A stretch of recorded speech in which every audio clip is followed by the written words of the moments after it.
Hi guys, Ian Wilkinson here, coming to you from above the clouds, where the planes fly and where people fall on purpose.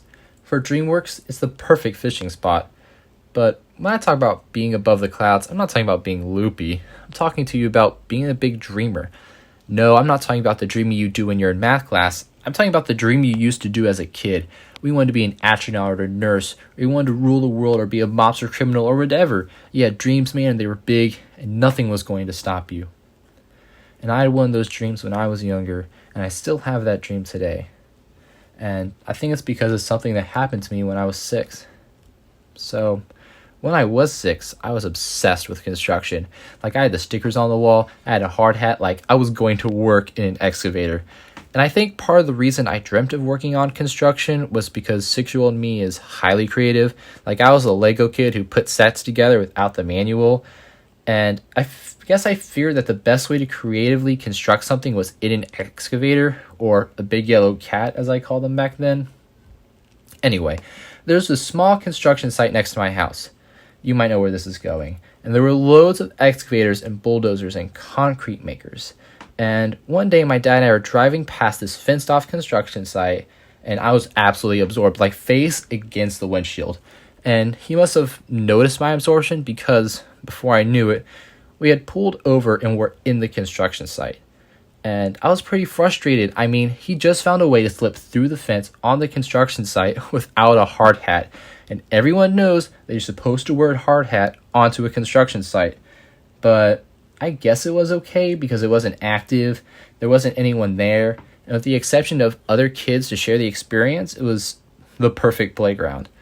So I found the big excavator. I hired my dad to help lift me up and climbed my way into the cabin and seated myself upon my new throne. Yes, the door was unlocked. Yes, I tried to drive it, but it was pretty hard for my tiny arms to twist the wheel without power steering. But all was good in the world, and I was actually in one of the big yellow cats that I've always wanted to be in. And being the 6-year-old I was, I started imagining driving the thing around, picking things up, kid stuff, you know.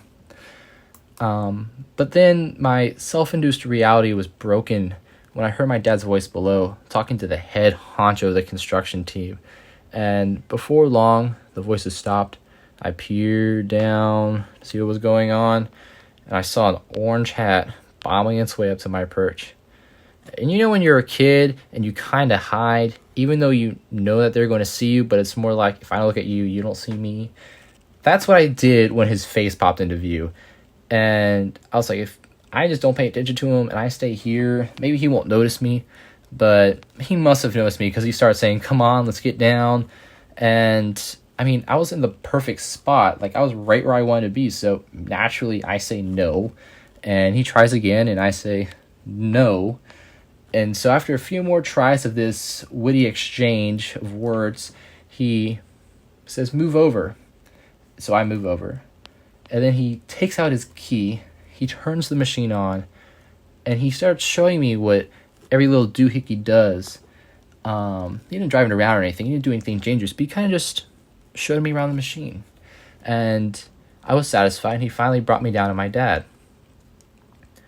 And every time I remember that story, the only thing I can think is, man, that 6-year-old had a brain smaller than the one I have right now, and that was good because that brain wasn't in the way.